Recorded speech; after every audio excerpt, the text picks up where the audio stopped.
صلی علی محمد النبی الأمی وعلی آلہ وصحبہ اجمعین۔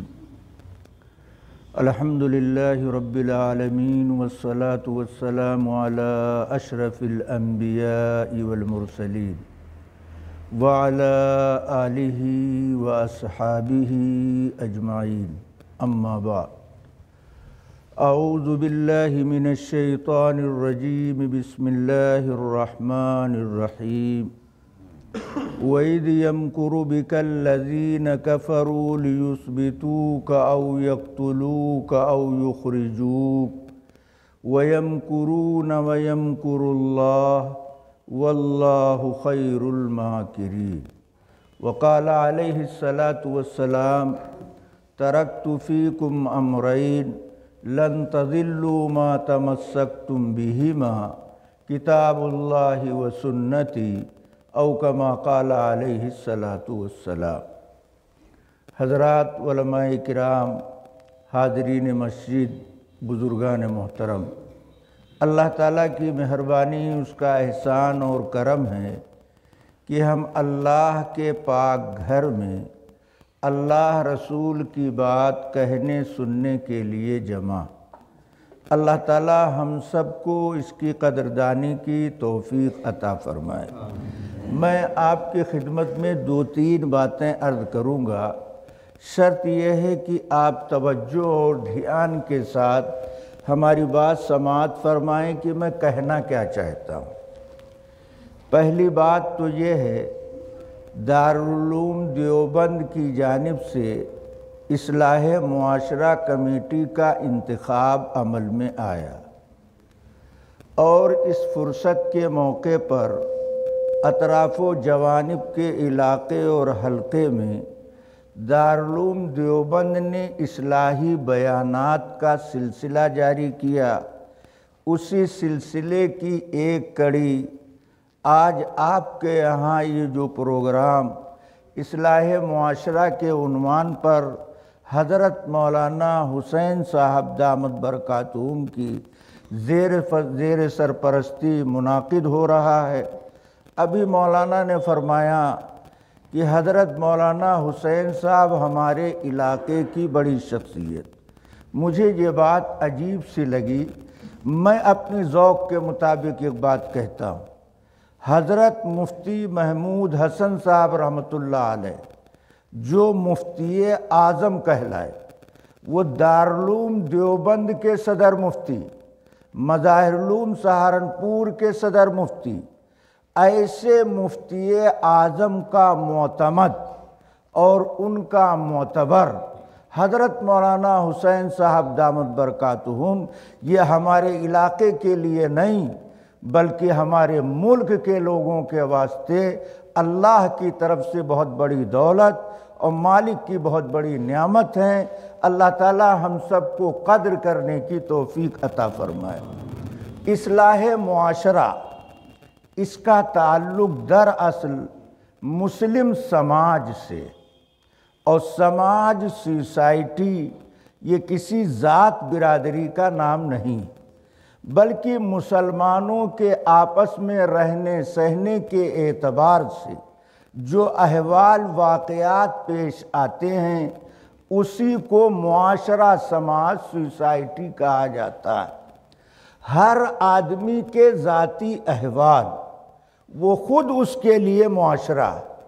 تو جہاں ہمیں مسلم سماج کی اصلاح کرنی ہے تو سب سے پہلے ہم میں سے ہر ایک کو اپنی ذات پر نظر کرنی چاہیے، اپنی ذات پر نگاہ ڈالنی چاہیے کہ ہمارے اندر کون سی خرابیاں، کون سی خامیاں، کون سے گناہ، کون سے جرائم، کون سے اخلاق رذیلہ پائے جاتے ہیں۔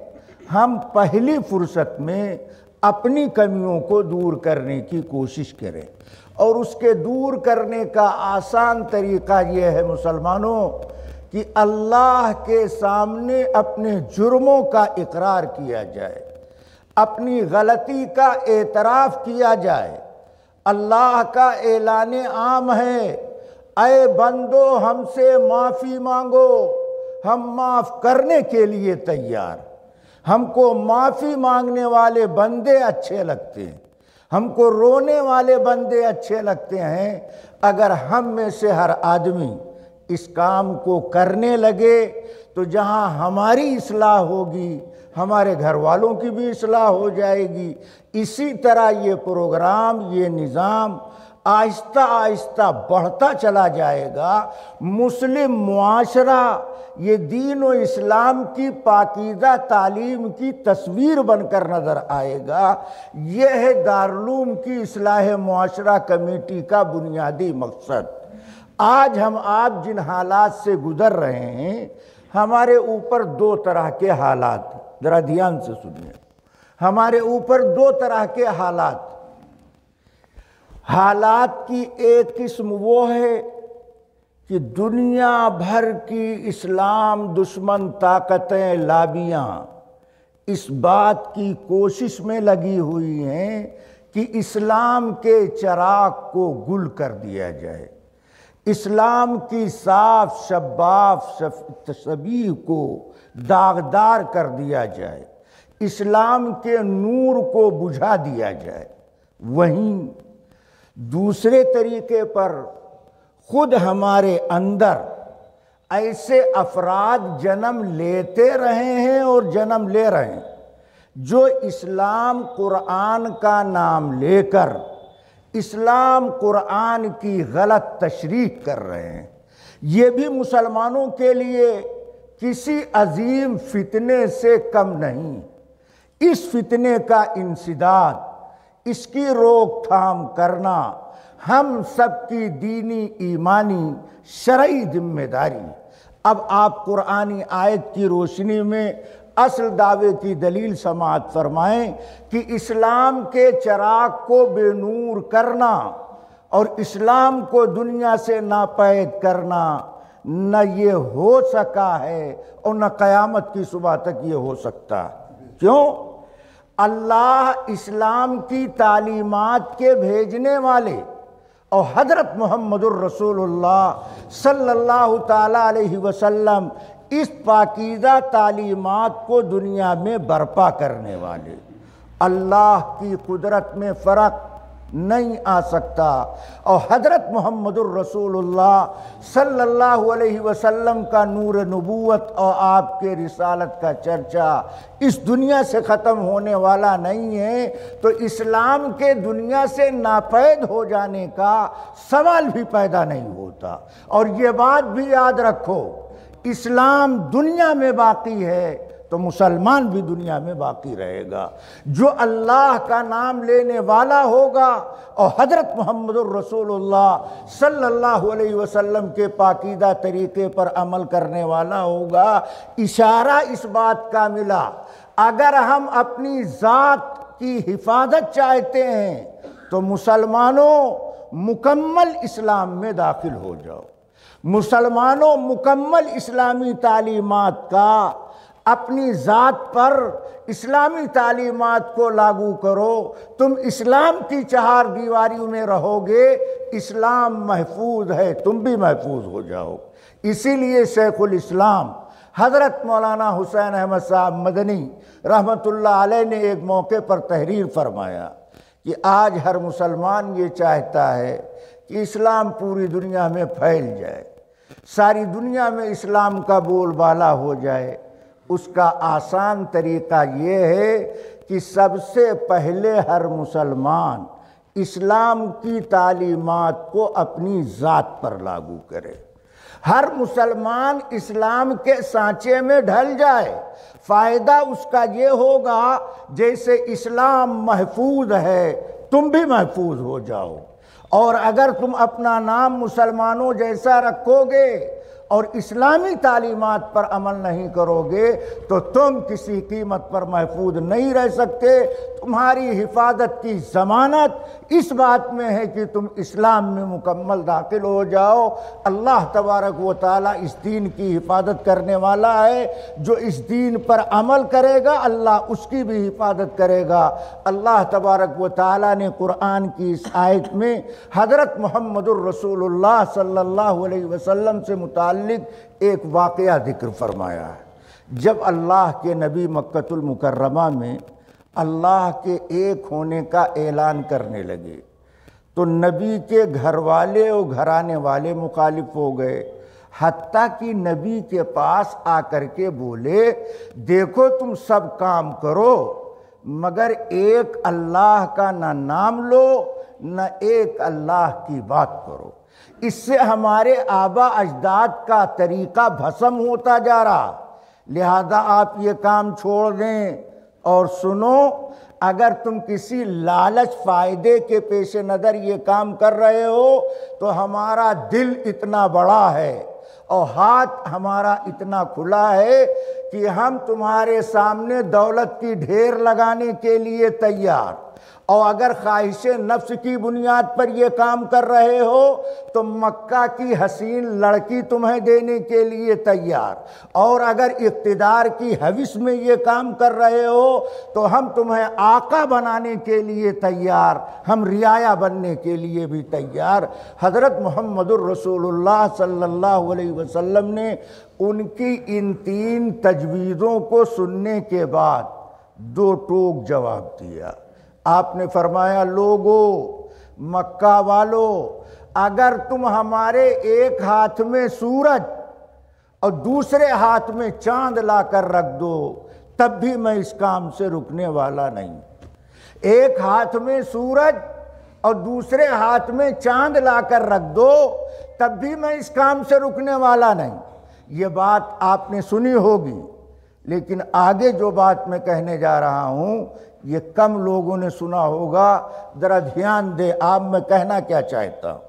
نبی عورت دولت زر زمین کے جواب میں فرماتے ہیں ایک ہاتھ میں سورج اور دوسرے ہاتھ میں چاند لا کر رکھ دو تب بھی میں اس کام سے رکنے والا نہیں۔ نبی نے جواب میں چاند و سورج کا حوالہ کیوں دیا؟ علماء نے اس کی دو حکمت لکھی ہے۔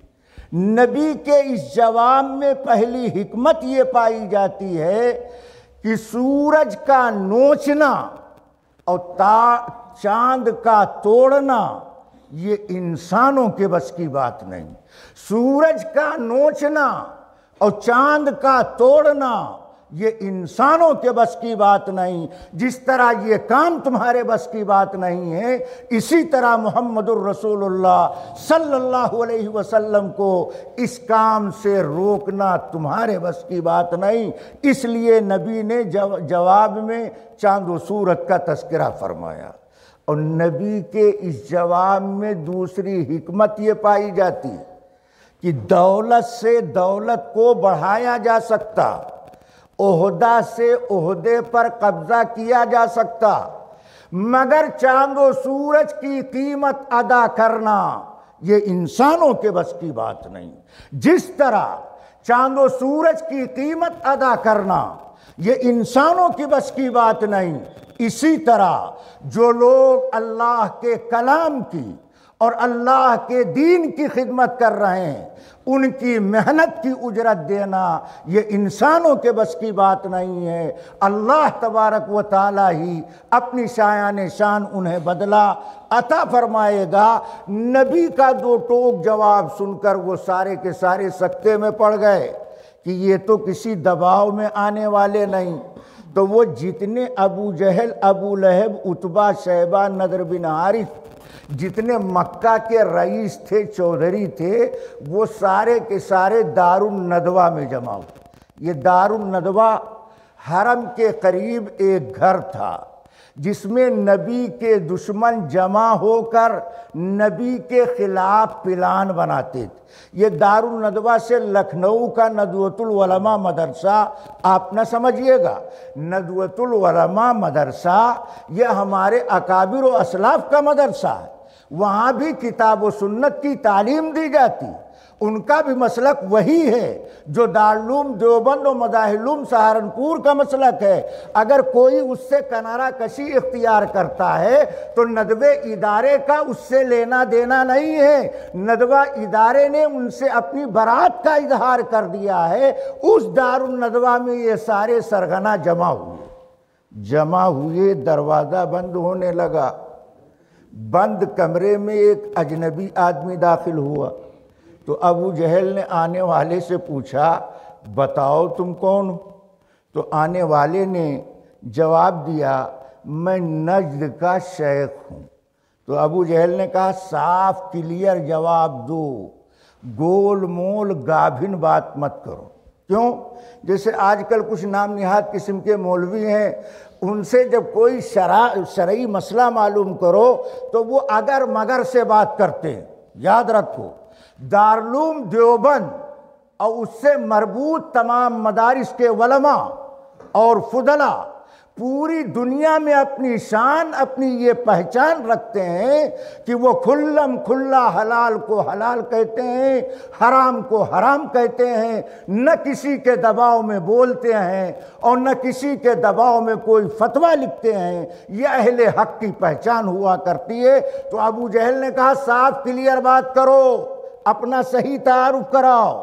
تو آنے والے نے کہا مجھے لوگ ابلیس کہتے ہیں، انسانی شکل میں آیا ہوا ابو جہل کے سامنے بیٹھا۔ تو ابو جہل نے ابلیس سے پوچھا تم یہاں بن بلائے کیوں آئے؟ تو ابلیس نے کہا سنو، اصل میں جس کام کے لیے آپ لوگ پریشان ہیں کہ نبی کو دین کی بات کرنے سے روک دیا جائے، یہ پلان دراصل ہمارا ہے، ہمارے کام کے لیے آپ لوگ پریشان، اس لیے بن بلائے میں آیا۔ اچھا بیٹھ جاؤ۔ اب ابلیس نے مجمع کو مخاطب کیا، یہ بتاؤ مسئلہ کیا ہے؟ تو کہا یہ قرآن کی بات کرتے ہیں، اللہ کے ایک ہونے کی بات کرتے ہیں، ان کے مشن کو دنیا سے ختم کر دیا جائے، اس کے لیے منصوبہ طریقہ کیا اختیار کیا جائے۔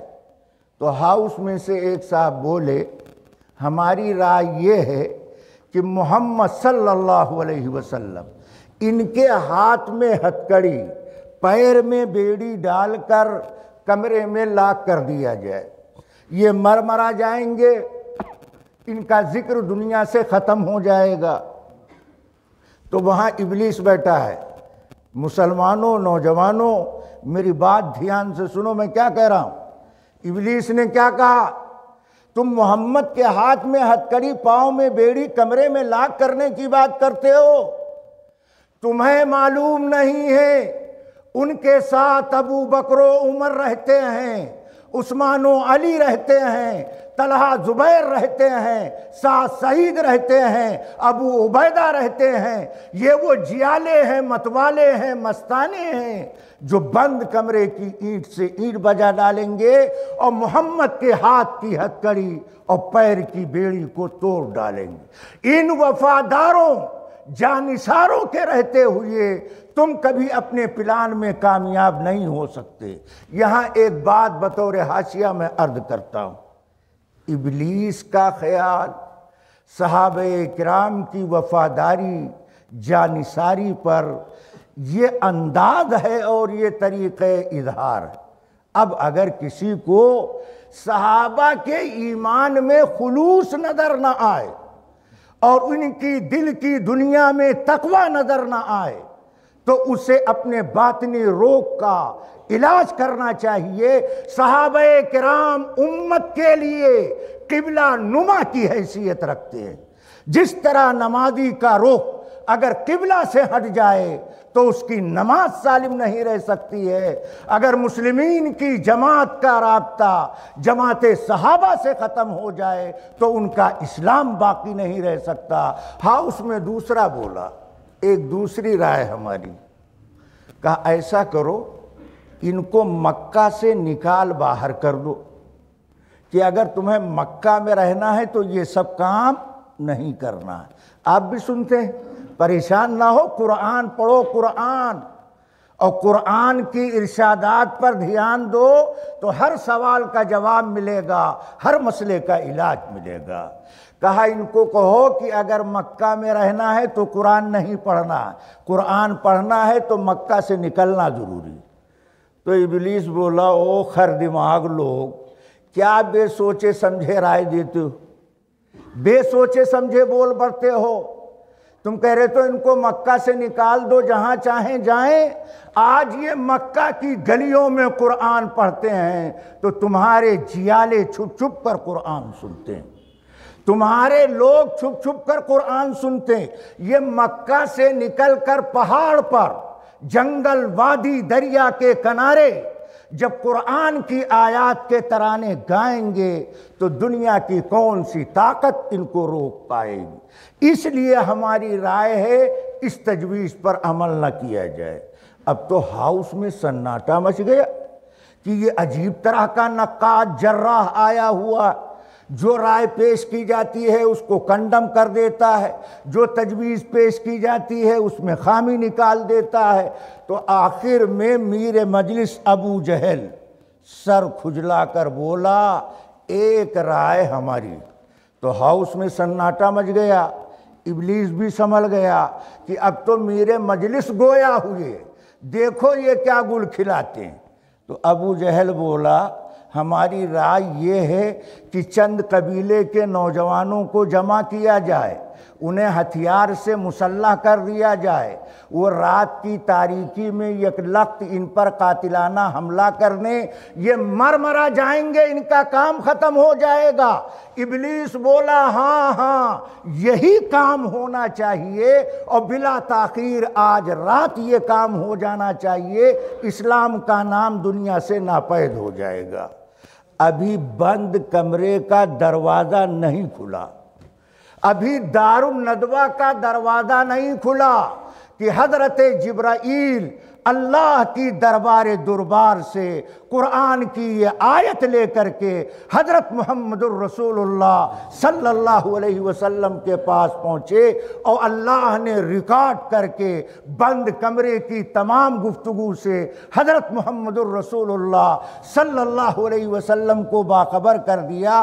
قرآن کی یہ آیت جس کی میں نے تلاوت کیا اسی موقع پر حضرت محمد الرسول اللہ صلی اللہ علیہ وسلم پر نازل کی گئی اور اللہ کے نبی کو تسلی دیا گیا۔ اللہ تعالیٰ نے فرمایا وَإِذْ يَمْكُرُ بِكَ الَّذِينَ كَفَرُوا لِيُثْبِتُوكَ أَوْ يَقْتُلُوكَ أَوْ يُخْرِجُوكَ، وہ وقت یاد کرنے کے قابل۔ مسلمانوں، اللہ کہہ رہے وہ وقت یاد کرنے کے قابل ہے جب حیرانی پریشانی کا موقع آئے تو اللہ کے فرمان پر غور کیا کرو، اس وقت کو یاد کیا کرو۔ وہ وقت قابل ذکر ہے الذین کفروا، جب آپ کے منکروں نے آپ کے خلاف پلان بنا کر بند کمرے میں ایک نے کہا لیثبتوک، انہیں بیڑی پہنا دو، ایک نے کہا یقتلوک، ان پر قاتلانہ حملہ کر دو، ایک نے کہا یخرجوک، ان کو مکہ سے نکال دو۔ اے پیغمبر آپ مکان خالی کر دیجئے، یہاں سے نکل جائیے۔ اللہ کے نبی مکان سے نکلے اور دروازے پر مسلح مکہ کے نوجوان کھڑے ہیں، نبی دشمن کو دیکھ رہے ہیں مگر دشمن نبی کو نہیں دیکھ پا رہے۔ پتہ کیا چلا؟ حضرت محمد الرسول اللہ صلی اللہ علیہ وسلم کے رخ انور کو دیکھ کر دل میں سامان سکون پیدا کرنا یہ ہر آنکھ کے بس کی بات نہیں ہے۔ چنا ہے اللہ تعالیٰ نے اس دل کی دنیا کے لیے جماعت صحابہ کو۔ اللہ کے نبی نکلے اور نکلتے چلے گئے، اتنے میں گلی میں ایک آدمی آیا، اس نے دیکھا دروازے پہ کچھ لوگ کھڑے ہیں، ان سے پوچھا کیوں؟ کہا مالک مکان کے انتظار میں۔ کہا وہ تو گلی سے نکل گئے، میں نے جاتے دیکھا۔ تو جو دروازے پر شراٹھی کھڑے تھے انہوں نے کہا خبردار کوئی قدم آگے پیچھے نہ ہٹائے، یہ آدمی ان کا دلال معلوم ہوتا ہے، یہ ہمیں چکمہ دے کر انہیں مکان سے باہر نکالنا چاہتا ہے، اس لیے رات گزر جانے دو، کوئی دروازے سے ادھر ادھر نہیں جائے گا۔ یہاں ایک سوال آپ کے ذہن میں آئے گا کہ وہ لوگ جب نبی کو قتل کرنا چاہتے تھے تو دروازے کے باہر نبی کی آمد کا انتظار کیوں کر رہے تھے؟ مکان کے اندر چلے جاتے، رنگے ہاتھ نبی کو پکڑ لیتے، یہ دروازے کے باہر انتظار کیوں کر رہے ہیں؟ علماء نے اس سوال کا بھی جواب لکھا ہے، سنو۔ وہ دور جس دور کی ہم بات کرتے ہیں، مسلمانوں جس دور کی ہم بات کرتے ہیں، اس دور کو دور جاہلیت و جہالت بولا جاتا ہے۔ دور جاہلیت و جہالت بولنے کا مطلب کیا؟ صرف جاہل لوگ بستے تھے؟ نہیں، لکھنا پڑھنا ان میں بھی کچھ جانتے۔ پھر اس دور کو دور جاہلیت کیوں کہا جاتا؟ اس کی وجہ یہ ہے کہ اس دور میں ہر برائی اپنی انتہا کو پہنچی۔ میری بات پر دھیان دو، دور جاہلیت اس لیے بولتے ہیں کہ ہر برائی اپنی انتہا کو پہنچی ہوئی۔ ایسے دور کو اللہ کے پیغمبر نے اپنی پاکیزہ تعلیم و تربیت کے نتیجے میں خیر القرون بنا دیا۔ یہ کمال ہے محمد الرسول اللہ صلی اللہ تعالیٰ علیہ وسلم۔ اس دور کا عالم، آج تو مسلمان لڑکی غیر کے ساتھ جا رہی، بڑا برا اثر مسلم سماج پر پڑ رہا ہے۔ مگر جس دور کی ہم بات کرتے ہیں، اس دور میں کیا ہو رہا ہے؟ بچی کو زندہ زمین میں گاڑا جا رہا ہے۔ زندہ بچی کو زمین میں گاڑنا عیب نہیں سمجھا جا رہا۔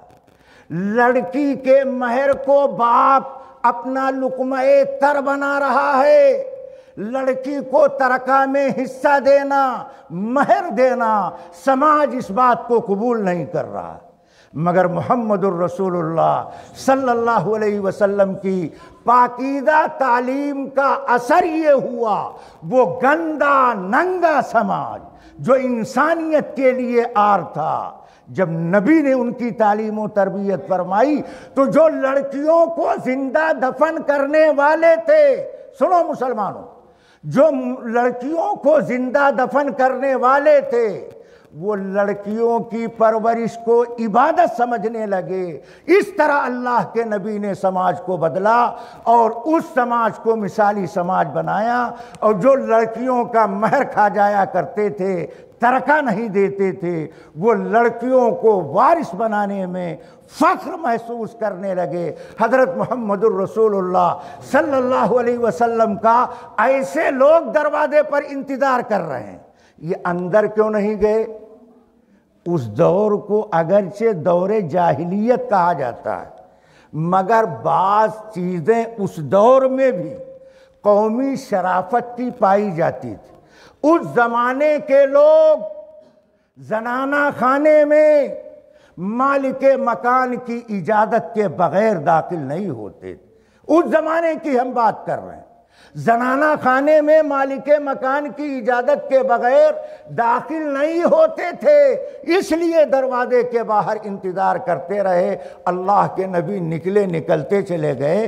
باتیں آپ نے بہت سنی ہوگی، نبی غار میں جا کر کے ٹھہرے۔ یہاں رک کر کے عقیدے کی میں ایک بات کرتا ہوں۔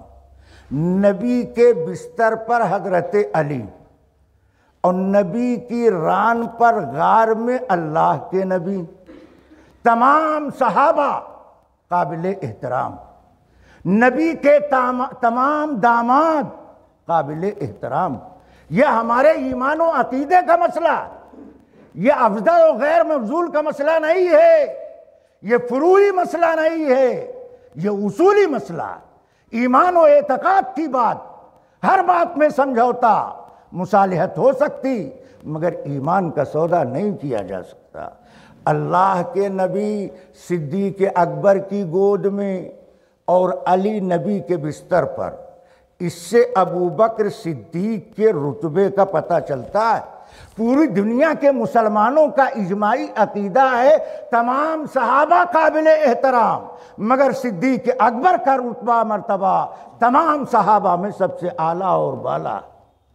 حضرت علی کے پاس نبی کی دی ہوئی امانت اور صدیق اکبر کے گود میں نبی کی صورت میں اللہ کی امانت، یہ مقام ہے صدیق اکبر کا۔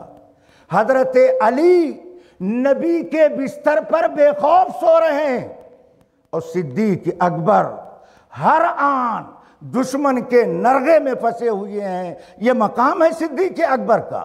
اور سنو مسلمانوں، صدیق اکبر سوئے تو نبی کے بستر پر روئے نہیں، اور نبی کے ران پر نبی سوئے تو صدیق اکبر روئے۔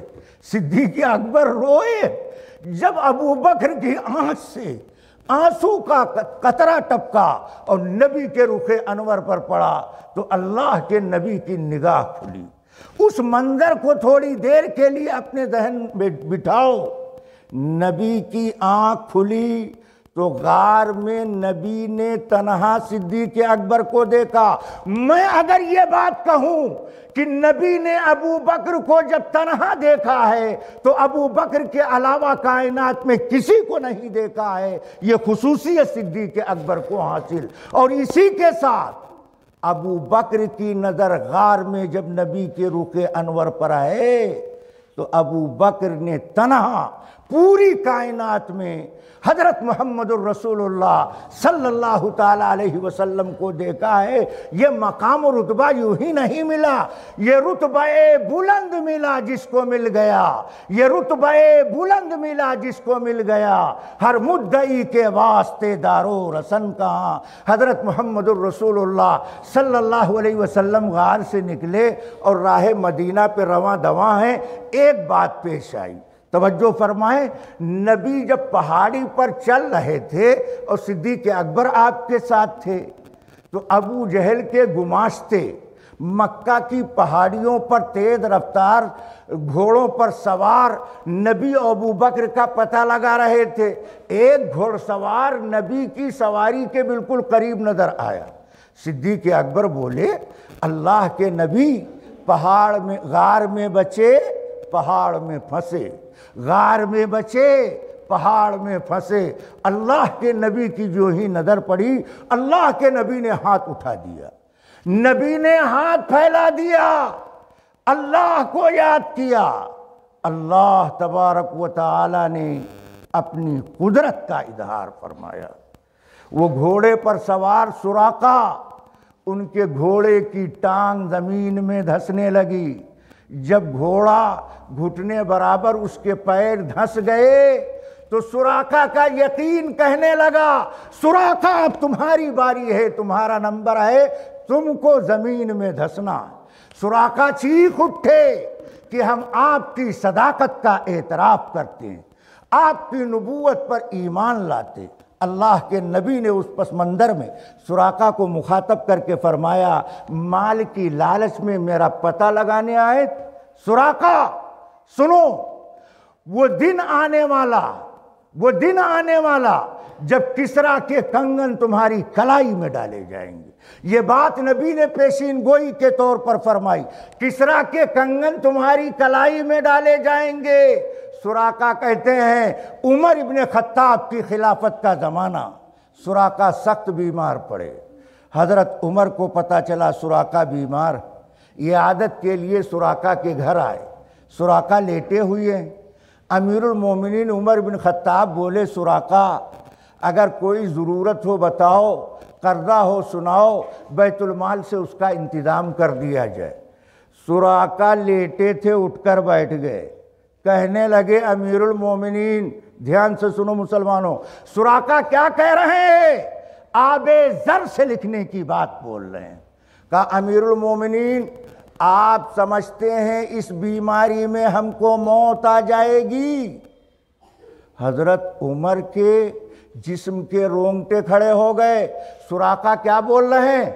آپ سمجھتے ہیں اس بیماری میں ہم کو موت آ جائے گی؟ یاد رکھیے امیر المومنین، اس بیماری میں ہم کو موت نہیں آ سکتی۔ عمر بن خطاب نے کہا، سراقہ بہت بڑا دعویٰ کر رہے ہو۔ سراقہ بولے، میرا یقین یہ کہتا ہے جب تک نبی کی پیشین گوئی کو اپنی ان آنکھوں سے میں نہیں دیکھ لیتا مجھے موت نہیں آ سکتی ہے۔ حضرت عمر کی زمانہ خلافت میں کسریٰ کے کنگن مال غنیمت کے طور پر آیا۔ آپ وہ کنگن لے کر کے سراقہ کو اپنے پاس بلایا، چادر بٹھایا، ان کی کلائی میں وہ کنگن ڈالے گئے۔ سراقہ کہتے ہیں امیر المومنین، یہ کنگن میرے لیے موت کا پیغام، یہ کنگن میرے لیے موت کا پیغام ہے۔ میں نے محمد الرسول اللہ صلی اللہ علیہ وسلم کی بات کو اپنی نگاہوں سے دیکھ لیا۔ یہ یقین تھا صحابہ کرام کا، جس کی بنیاد پر اللہ تعالیٰ نے اس دنیا میں ان کو جنت کی بشارت سنائی اور جنت کا حقدار بنایا۔ اللہ تبارک و تعالیٰ آیت میں فرماتے ہیں، اے پیغمبر آپ کے ساتھ تو یہ ہوا، وَيَمْكُرُونَ وَيَمْكُرُ اللَّهُ۔ نبی کے خلاف، نبی کے زمانے میں نبی قرآن اسلام کے دشمن پلان بناتے ہیں، تو کیا نبی کے زمانے میں حالات آئے ختم ہو گئے؟ نہیں، یہ اپنا منصوبہ پلان تدبیر تیار کرتے رہیں گے۔ وَيَمْكُرُونَ وَيَمْكُرُ اللَّهُ، اور یاد رکھو جب یہ منصوبہ بنائیں گے تو اللہ کوئی نظام تیار کرے گا، اللہ کوئی انتظام کرے گا۔ لہذا مسلمانوں یہ خوف دل سے نکال دو کہ اسلام دشمن لابی اسلام کو، قرآن کو، دین کو اس دنیا سے ناپید کر دیں گے۔ ہمارا یہ ملک ہندوستان اس دور نے بھی، اس دور کو بھی دیکھا ہے جب مسلمانوں میں علماء کی تعداد برائے نام تھی۔ اللہ نے دیوبند کے قصبے کو منتخب کیا، مولانا قاسم نانوتوی یا مولانا رشید احمد گنگوئی کا۔ یہ کمال نہیں ہے، بلکہ میں بڑھ کر کے یہ بات کہتا ہوں، یہ اللہ کی تدبیر ہے، یہ اللہ کا نظام ہے۔ ان بوریا نشینوں کو اللہ تعالیٰ نے دین کی اشاعت کے لیے اور دین کی حفاظت کے واسطے تیار کیا۔ وَيَمْكُرُونَ وَيَمْكُرُ اللَّهُ، جب یہ تدبیر کریں گے تو اللہ تدبیر کرے گا۔ یہ کوئی پلان بنائیں گے تو اللہ اس کے جواب کا انتظام کرے گا۔ لہذا یہ بات تو دل سے نکال دو، یہ خوف دل سے کھرچ کر کے مٹا دو۔ پھر دوسری بات، مسلمانوں کے درمیان ایسے لوگ جو آئے دن اس طرح کی بکواس کرتے ہیں کہ آج کا مسلمان ناکام ہے دنیاوی تعلیم نہ ہونے کی وجہ سے۔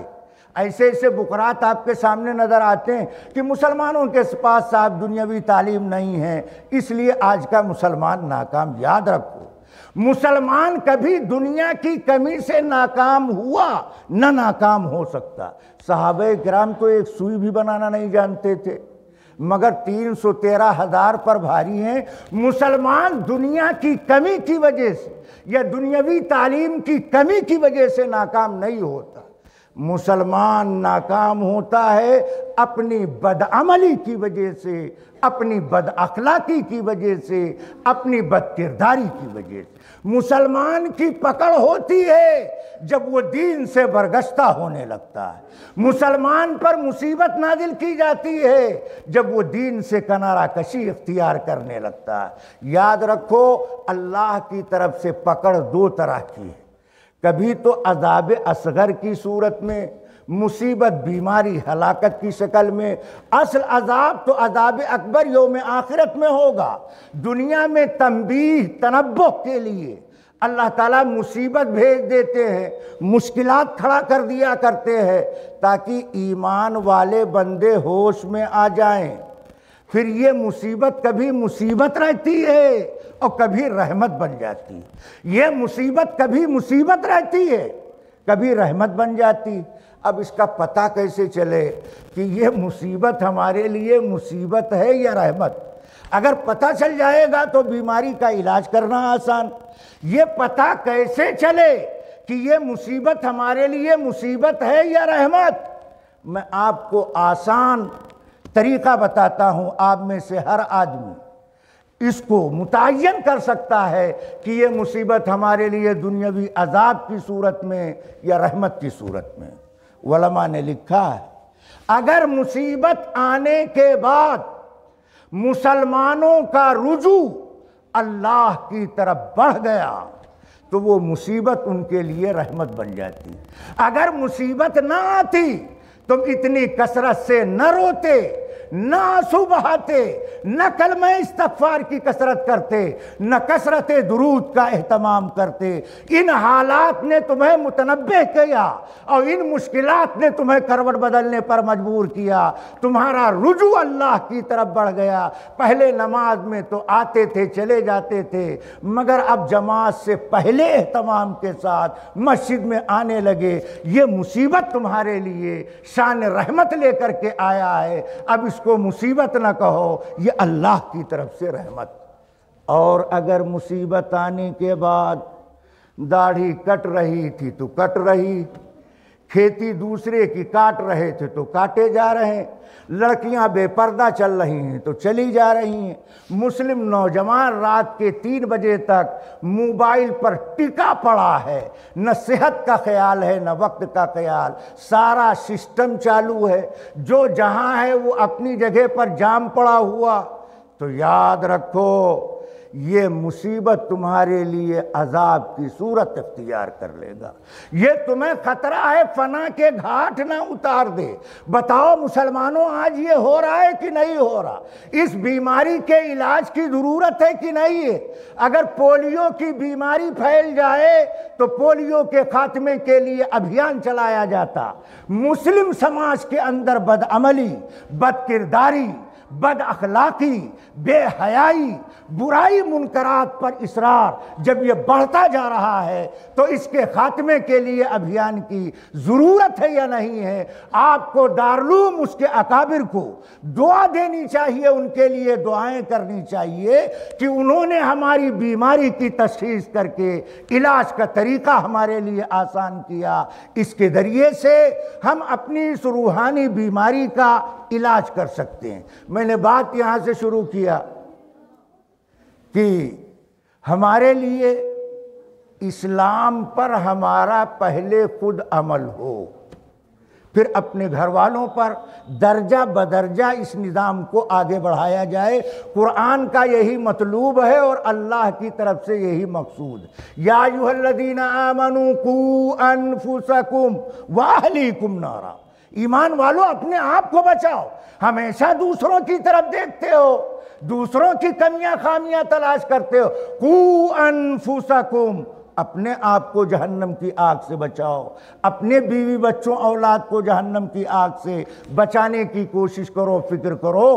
تو دارالعلوم دیوبند کا اصلاح معاشرہ نظام پروگرام ہم میں سے ہر ایک کو پہلے مخاطب کرتا ہے کہ ہمارے اندر جو کمیاں کوتاہیاں پائی جاتی ہیں، پہلی فرصت میں ان کمیوں کو ہم دور کرنے کی کوشش کریں۔ اس کا آسان طریقہ یہ ہے کہ ہر آدمی سچی پکی توبہ کر کے دین اسلام کے فرائض پر پختگی، پابندی، سختی کے ساتھ عمل کرنے کا فیصلہ کرے۔ اور اس کا میں ایک ہلکا سا خاکہ اس مجمع میں دیکھنا چاہتا ہوں۔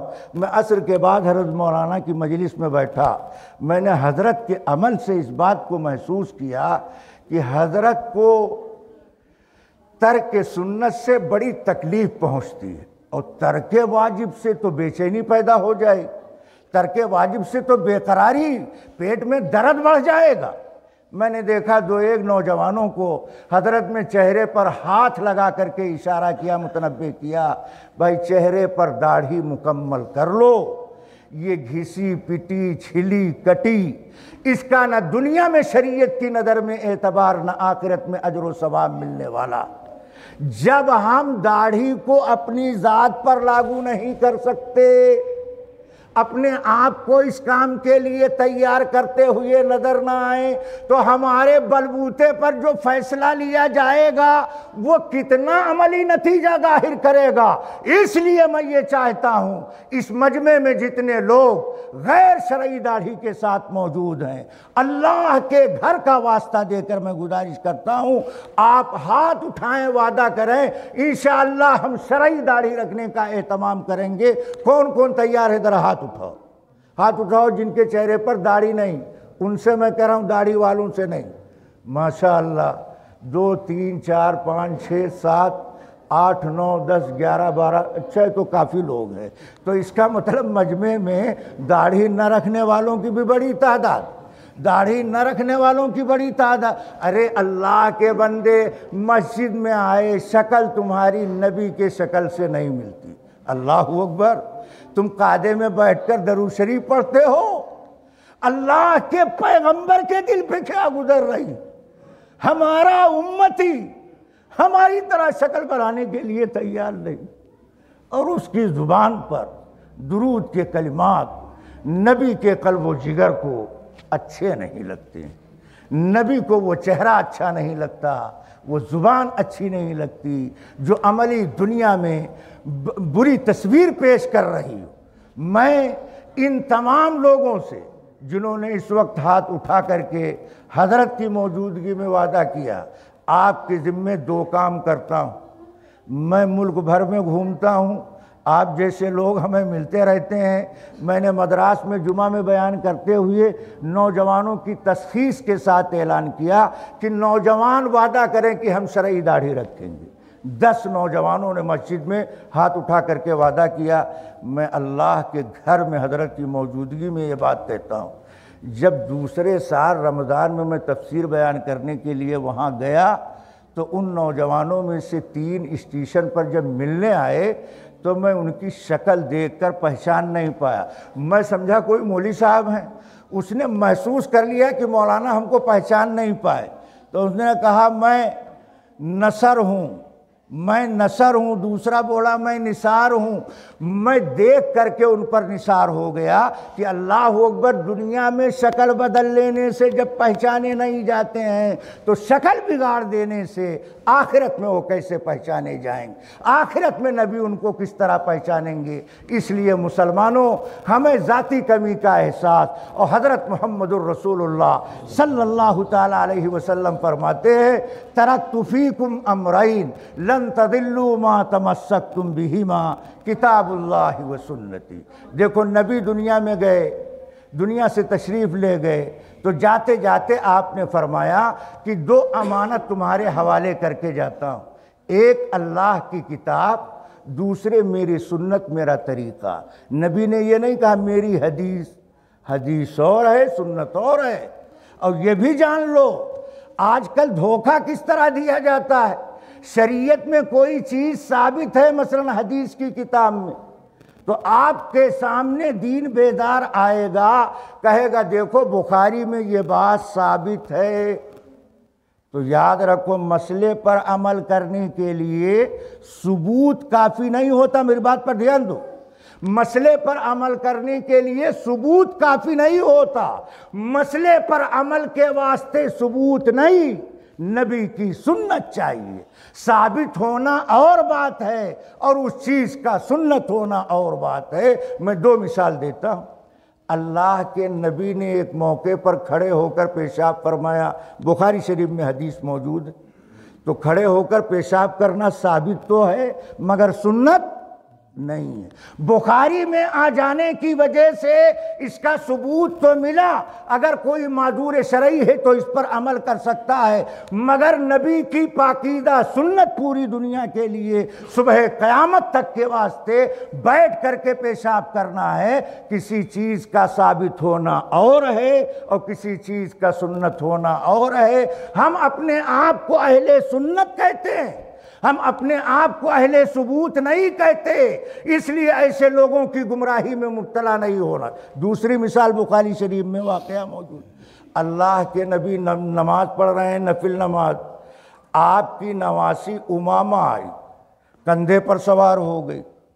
آپ نے رکوع میں جاتے ہوئے اتارا، پھر جب کھڑے ہوئے پھر وہ کندھے پر سوار ہو گئی. آپ میں سے کسی نے کبھی نواسے کو کندھے پر سوار کر کے اس طرح نماز پڑھا؟ نہیں. بخاری میں تو ثابت ہے، تو ثابت ہونا اور ہے. ایک مرتبہ کی ایسا واقعہ پیش آیا، مگر نبی کی جو سنت مستمرہ تھی، سکون اطمینان کے ساتھ، بغیر ان حرکات کے ساتھ آپ نماز پڑھا کرتے تھے. اس لیے اللہ کے پیغمبر نے فرمایا میں تمہارے درمیان اللہ کی کتاب چھوڑ کر جاتا ہوں. دوسرے میری سنت، میرا طریقہ. سنت کس کو کہتے ہیں؟ الطریقۃ المسلوکہ فی الدین. دین میں جو طریقہ رائج چلا آ رہا ہے، جاری چلا آ رہا ہے، اسی طریقے کو سنت کہا جاتا ہے. اور یاد رکھیے ہر دور میں سنت کو ختم کرنے کے لیے اہل بدعہ نے نئے نئے طریقے نئے نئے رسوم و رواج ایجاد کیے۔ ان رواج و رسوم سے بچنے کا آسان طریقہ یہ ہے کہ سنت کا اہتمام کیا جائے۔ جس قدر زندگی میں سنت کا اہتمام کریں گے، میں دعوے سے یہ بات کہتا ہوں، آپ کی زندگی بدعات و خرافات سے محفوظ ہوتی چلی جائے گی۔ اب ہمارے سامنے دو طرح کے طریقے آئے، ذرا دھیان دو۔ ایک وہ جو گڑھ کر کے ہمارے سامنے آ کر بولتا ہے یہ بات ثابت ہے، ہم کہتے ہیں یہ سنت نہیں ہے، ثابت ہونا اور ہے، سنت ہونا اور ہے۔ شریعت میں تو یہ بات بھی ثابت ہے کہ حضرت آدم کے زمانے میں سگے بھائی بہن کا ایک ساتھ رشتہ ہو جاتا تھا، ثابت تو یہ بھی ہے مگر سنت نہیں۔ دوسرا آیا، وہ کہتا ہے یہ طریقہ اس طریقے سے ملتا جلتا ہے، یہ طریقہ اس طریقے سے ملتا جلتا ہے، اس طریقے پر عمل کرنے میں کوئی قباحت نہیں۔ میں اس کو مثال کے ذریعے سمجھاتا ہوں، ذرا دھیان دو، بات ہم ختم کر رہے ہیں مثال دے کر کے۔ ایک طریقہ وہ جو پہلے ثابت ہے مگر نبی کی سنت ہونا ثابت نہیں، اور دوسرا طریقہ اس کے مد مقابل لایا، کہتا ہے تقریباً اسی طرح یہ کام بھی ہے، اس کے کرنے میں کوئی حرج قباحت نہیں۔ ان دونوں آدمیوں کو پہچان کے لیے، مسلم سماج کے نوجوان، ان دونوں طبقے کی پہچان کے لیے میں مثال دیتا ہوں۔ ہمارے ملک میں 3 طرح کے نوٹ چلتے ہیں، دھیان دو۔ ایک وہ نوٹ جو پہلے چلتا تھا مگر اب نہیں چلتا، 1000 روپے کا نوٹ پہلے چلتا تھا، اب حکومت نے اس پر بینڈ لگا دیا، اب اس کا رکھنا جرم، اس سے سامان خریدنا جرم۔ اس پر اگرچہ سرکار کی مہر ہے، بینک کی تصدیق ہے کہ حکومت نے اس کو اپنا نوٹ مانا۔ اور دوسرا نوٹ وہ ہے جو آج سکہ رائج الوقت کہلاتا ہے، 2000 کا نوٹ، 500 کا نوٹ، 100 روپے کا نوٹ، یہ چل رہا ہے، چلتا چلا جا رہا ہے۔ اور تیسری قسم نوٹ کی وہ ہے جو عید بقرعید کے موقع پر آپ اپنے بچوں کو 20 روپے کی نوٹ کی گڈی دیتے ہیں، اس 20 روپے کا نوٹ سرکاری بینک سے جاری کردہ نوٹ کی بالکل ہم شکل، رنگ، سائز، ڈیزائن بالکل ملتا جلتا۔ آپ نے اپنے بچے کو عید کے دن 20 روپے کے نوٹ کی گڈی دی، اس نے اس نتھی میں سے ایک نوٹ نکالا اور چاچا کے پاس جا کر کے وہ بسکٹ خریدنا چاہتا ہے، اس میں سے ایک نوٹ وہ بچہ دے رہا، تو چاچا کہیں گے بھتیجے اس نوٹ سے بسکٹ نہیں مل سکتا، یہ چلنے والا نوٹ نہیں ہے۔ اب بچہ کہتا ہے یہ تو بالکل 20 کے نوٹ کی ہم شکل، اسی سائز، اسی ناپ، اسی کلر کا ہے۔ تو چچا کہے گا بھتیجے وہ اصلی ہے یہ نقلی، اس کی پہچان کیسے ہو وہ اصلی یا نقلی؟ تو اس کی پہچان یہ ہے کہ اس پر سرکار کی مہر لگی ہے، اس کو سکہ رائج الوقت کہا جاتا ہے۔ اس نوٹ پر سرکار کی مہر نہیں ہے، اس لیے اس کو سکہ رائج الوقت نہیں کہا جا سکتا، اگرچہ سائز، ڈیزائن، کلر، رنگ اسی طرح ملتا جلتا ہے۔ مسلمانوں سوچو، جب اس جعلی نوٹ سے اس دنیا کی دکان پر سامان نہیں ملتا ہے تو جعلی طریقے پر عمل کرنے سے آخرت میں نجات کیسے مل سکتی ہے؟ جعلی نوٹ نہ دنیا میں چلنے والا، جعلی عمل نہ آخرت میں اجر دلانے والا۔ اس لیے حضرت محمد الرسول اللہ صلی اللہ علیہ وسلم فرماتے ہیں مسلمانوں میں تمہیں قرآن کی امانت دے کے جا رہا ہوں اور اپنے پاکیزہ طریقے سنت کی امانت دے کے جا رہا ہوں، اور اس بات کی میں گارنٹی لیتا ہوں جب تک یہ دونوں امانتیں تمہارے پاس محفوظ رہیں گی لن تضلوا، کبھی تم گمراہ نہیں ہو سکتے ہو اگر تمہارے پاس اللہ کا کلام ہے اور حضرت محمد الرسول اللہ صلی اللہ تعالیٰ علیہ وسلم کا پاکیزہ طریقہ ہے۔ جو جس قدر سنت کا اہتمام کرتا ہے اس کا فائدہ کیا ہوتا؟ اللہ کے نبی کا قرب بڑھتا جاتا ہے، اللہ کے نبی کی محبت اس کے دل میں بڑھتی جاتی، اور جو جس قدر سنت سے دور رہتا اس کا دل نبی کی محبت سے اور نبی کی قربت سے محروم رہتا ہے۔ اور جس کے دل میں نبی کی محبت ہوگی، یاد رکھو میدان محشر میں اسے محمد الرسول اللہ صلی اللہ تعالیٰ علیہ وسلم کی قربت میسر آئے گی۔ خلاصہ یہ کہ ایک موقع ہماری زندگی میں ایسا آتا ہے جو بڑا آزمائش امتحان کا ہوتا ہے، نکاح، بیاہ، شادی۔ اس موقع پر ہمیں اپنے اکابر علماء سے رابطہ کر کے سنت کا اہتمام کرنا چاہیے۔ مسجد میں نکاح کا چلن تو بڑھتا جا رہا ہے، مگر بارات کی نحوست سے مسلم سماج پاک نہیں ہو رہا۔ یہ بارات کے کرایہ دار، یہ کس کے مہمان، یہ کون سے کھاتے میں آئے اور بلائے گئے؟ دعوت دیا لڑکے کے باپ نے، تماشا دیکھو مسلم سماج کا، دعوت دیا لڑکے کے باپ نے، دعوت دیا لڑکے نے یعنی دولہا میاں نے، اور کھانے کا جب وقت آیا تو لڑکی کے باپ کے دروازے پر گاڑی روک دی گئی۔ لڑکی کا باپ کہتا ہے نہ میں نے بلایا نہ میں نے دعوت دیا۔ ارے اللہ کے بندے، ایک خوراک کھانے کے لیے تم اپنی حیثیت کو بھی داؤں پر لگا رہے ہو۔ جس نے بلایا نہیں اس کے دسترخوان پہ ٹوٹے جا رہے، اور جس نے کارڈ پر اپنا نام، پتہ، موبائل نمبر لکھا، اس کو تم نے مجبور نہیں کیا کہ دعوت تم نے دیا ہے، اگر تم کو کھلانا ہے تو اپنے دروازے پر کھلاؤ۔ اپنی گاڑی پر بٹھا کر دوسرے کے دروازے پر قبضہ کرانا یہی خرافاتی طریقہ ہو سکتا ہے، وہ کبھی سنت کا طریقہ نہیں ہو سکتا۔ اس لیے مسلمانوں، نوجوانوں، بارات کی لعنت سے اپنی نکاح بیاہ کی مجالس کو پاک کرو۔ چند مختصر دیندار لوگ چلے جائیں، نکاح ہو جائے، اہتمام پردے کے ساتھ لڑکی کو رخصت کرا لیں۔ آج اس بارات کی لعنت نے، جہیز کے مطالبے نے مسلم سماج کو اتنا تنگ کر دیا، اتنا مجبور کر دیا کہ آج مسلمان لڑکی ریل کی پٹری پر سو رہی ہے، اپنے جسم پر مٹی کا تیل ڈال کر کے اپنے آپ کو راکھ بنا رہی، اپنے گردن میں رسی کا پھندا ڈال کر اپنا نام نشان مٹا رہی، اپنے آپ کو غیر کے ہاتھ میں دے رہی۔ اس کی بڑی وجہ اس بارات، جہیز، تلک کی لعنت کو مسلم بچی کو غلط قدم اٹھانے پر مجبور کر رکھا ہے۔ اس کا سنت شریعت سے کسی طرح کا دور دور کا بھی تعلق، رشتہ نہیں ہے۔ اس لیے اصلاح معاشرہ کے اس اصلاحی پروگرام کے ذریعے سے اس بات کو چاہا جا رہا ہے کہ ہم اپنی ذات پر نظر نگاہ رکھیں۔ میں نے دو باتیں آپ کی خدمت میں عرض کیا کہ دین اسلام قرآن کی طرف سے بالکل مطمئن ہو جاؤ، یہ مٹنے دبنے والا، فنا ہونے والا نہیں۔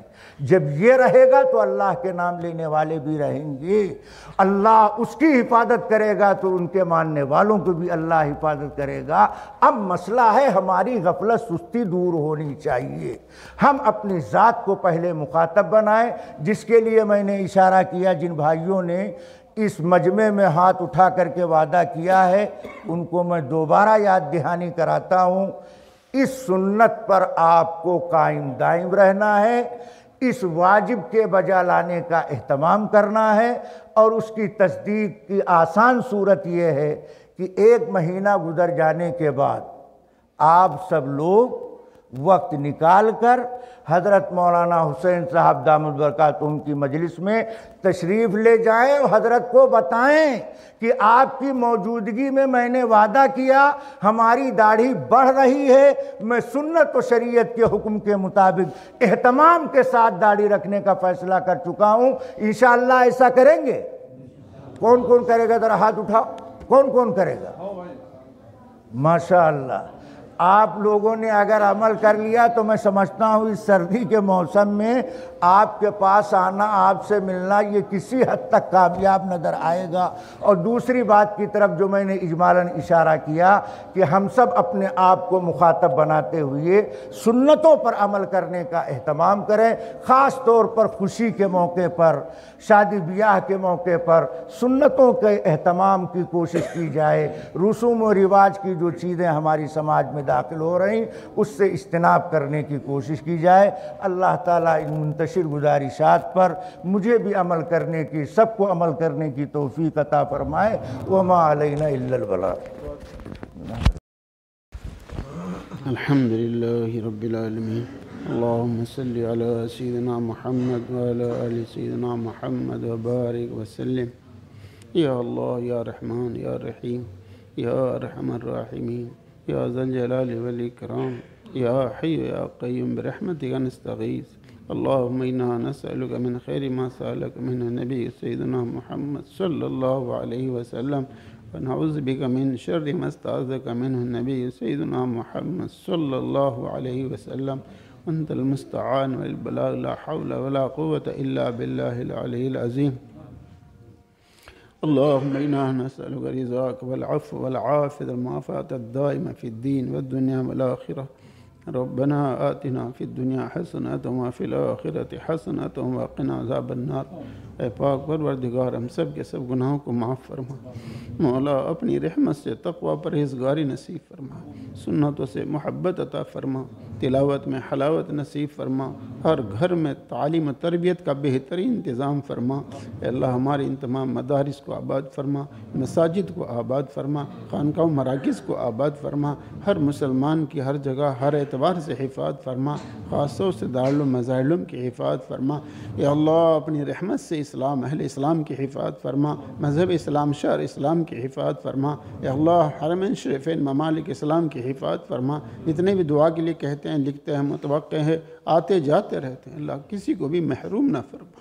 سب کی الجھنوں کو ختم فرما، سب کی پریشانیوں کو ختم فرما. یا اللہ بیماروں کو شفا عطا فرما، جو مقروض ہیں ان کے قرض کا انتظام فرما. یا اللہ اس بارات سے نفرت عطا فرما. یہ بارات ہی بہت سارے گناہوں پر مشتمل ہے. یا اللہ اپنی رحمت سے، اپنے کرم سے اس سے نفرت عطا فرما اور سارے گناہوں سے نفرت عطا فرما. یا اللہ جو باتیں سنی ہے اللہ اپنی رحمت سے ہمیں عمل کرنے کی توفیق عطا فرما.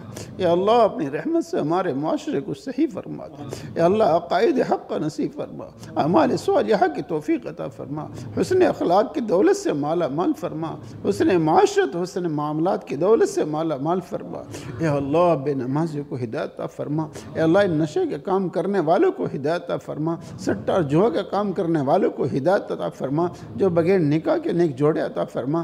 یا اللہ جو بے اولاد ان کو اولاد عطا فرما، جو بے روزگار ان کو حلال روزگار عطا فرما. ان تمام رسومات بد کو ختم فرما، کفریات شرکیات کو ختم فرما، گھر گھر میں شرعی پردہ نصیب فرما. یا اللہ اپنی رحمت سے، ہم اپنے کرم سے اللہ ہر مسلمان کو اللہ ظاہر باطن، کپڑے، چہرے سب سنت کے مطابق نصیب فرما.